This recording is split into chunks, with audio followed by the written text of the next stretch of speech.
ഏതെല്ലാമോ ഇടപെടലുകളും കൃത്രിമങ്ങളും നടന്നിട്ടുണ്ട് എന്ന് കേന്ദ്ര പ്രതിപക്ഷ നേതാവ് എന്നതിനപ്പുറം ഒരു ഇന്ത്യൻ പൗരന്റെ അവകാശത്തിലുള്ള ചോദ്യം നമ്മുടെ രാജ്യത്ത് മുക്കുമൂലകളിൽ മുഴങ്ങിക്കേട്ടുകൊണ്ടിരിക്കുകയാണ്. Right of information. നാം ഇന്ത്യ മഹാരാജ്യത്ത് ഏറ്റവും കൂടുതൽ അഭിമാനകരമായി കാണുന്നത് ഇവിടുത്തെ ഒരു സെക്കുലർ സംവിധാനമാണ്.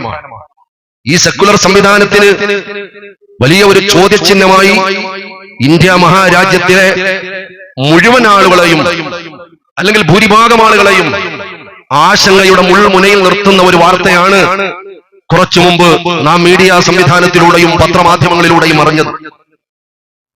കോടികളാകുന്ന ഇന്ത്യയിലുള്ള ആളുകളുടെ വിരൽത്തുമ്പിന്റെ അടയാളം രേഖപ്പെടുത്തുമ്പോ അതിനപ്പുറത്തേക്ക് അനധികൃതമായി എന്തെല്ലാമോ കടത്തിക്കൂട്ടലുകളും ഏതെല്ലാമോ ഇടപെടലുകളും കൃത്രിമങ്ങളും നടന്നിട്ടുണ്ട് എന്ന് കേന്ദ്ര പ്രതിപക്ഷ നേതാവ് എന്നതിനപ്പുറം ഒരു ഇന്ത്യൻ പൗരന്റെ അവകാശത്തിലുള്ള ചോദ്യം നമ്മുടെ രാജ്യത്ത് മുക്കുമൂലകളിൽ മുഴങ്ങിക്കേട്ടുകൊണ്ടിരിക്കുകയാണ്. Right of information. ഈ രാജ്യത്തുള്ള ഓരോ ആളുകൾക്കും അറിയാനുള്ള അവകാശമുണ്ട്. അത് കൃത്യമായി ഇലക്ഷൻ കമ്മീഷൻ വളരെ കൃത്യമായി പറഞ്ഞു കൊടുക്കേണ്ടതുണ്ട്. ഒളിച്ചുകളികൾ നടന്നതിന് ശേഷം അവസാനമായി കയ്യിൽ കൊടുത്ത 300 കിലോ വെയിറ്റ് വരുന്ന കടലാസിന്റെ കഷ്ണങ്ങൾ, ഒരാൾ പൊക്കത്തെക്കാളും പൊക്കമുള്ള 7 അടി പൊക്കമുള്ള കടലാസിന്റെ കഷ്ണങ്ങൾ, മൈക്രോ ലെവലിലുള്ള അക്ഷരങ്ങൾ വായിച്ചെടുക്കാൻ സാധാരണ കണ്ണിന് സാധ്യമല്ലാത്ത ഒരിക്കലും ഒരു മനുഷ്യായുസ് കൊണ്ട് കഠിന പ്രയത്നം കൊണ്ടല്ലാതെ അതിലുള്ളത് ഒപ്പിയെടുക്കാൻ പറ്റാത്ത രൂപത്തിലുള്ള ഒരു പരിഹാസമാണോ എന്ന് ചോദിക്കപ്പെടുന്ന രൂപത്തിലുള്ള റിപ്പോർട്ടാണ് ഇലക്ഷൻ കമ്മീഷൻ കൊടുത്തതെങ്കിൽ 6 മാസം 40 ആളുകൾ വട്ടം കൂടിയിരുന്ന് അതിന്റെ ഒരു ഏരിയ ഒന്ന് പരിശോധിച്ചപ്പോഴത്തേക്ക് ചില മുഖംമൂടികൾ താഴെ അഴിഞ്ഞു വീണിട്ടുണ്ടോ എന്തെല്ലാമാണ് ഈ രാജ്യത്ത് നടക്കുന്നത്. ഓരോ ആളുകളും ഈ രാജ്യത്തിലെ സമ്മതിദാന അവകാശത്തിന്റെ വിശ്വാസത്തിന്റെ മനോഹരവും മഹിതവുമായ ആ ഒരു ഉറപ്പിലാണ് മുന്നോട്ട് പോകുന്നത്.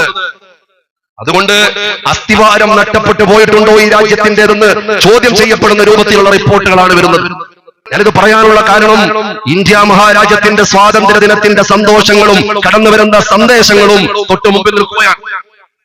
എവിടെയാണ് സ്വാതന്ത്ര്യം ലഭിച്ചിട്ടുള്ളത്?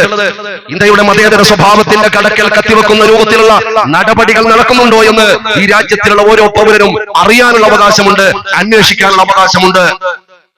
പ്രിയപ്പെട്ടവരെ, അതുകൊണ്ട് കരുതലോടെ കൂടുതൽ ചിന്തയോടെ വിഷയങ്ങളെ അപഗ്രഥിച്ചു നമ്മൾ മുന്നോട്ട് പോകേണ്ടതുണ്ട്. നിങ്ങൾ ആലോചിച്ചു നോക്ക്, ഒരാൾക്കുള്ള വോട്ടാ പറയുന്നത് 4 ബൂത്തില്, ഒരാൾക്കുള്ള വോട്ട് 4 സംസ്ഥാനങ്ങളില്, അതുപോലെ വേറൊരാൾക്ക് കന്നി വോട്ട് 70ാമത്തെ വയസ്സില്.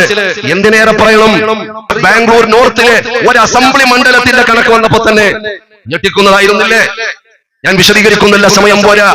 ഹരിയാനയും മഹാരാഷ്ട്രയും ഒന്നും തൊട്ടിട്ടില്ല. കണക്ക് നമ്മൾ അറിയണം. മഹാരാഷ്ട്രയിൽ 9,40,00,000 അഡൾട്ട് പോപ്പുലേഷനാണ് അവിടെയുള്ളത്. കണക്കെടുത്തപ്പോഴോ വലിയ കോമഡിയാണ്. 9,70,00,000 ആളുകൾ.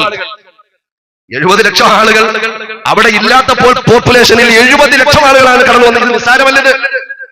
70 ലക്ഷം ആളുകളാണ് അവിടെ. കണക്കിലില്ലാത്ത 70 ലക്ഷം ആളുകൾ.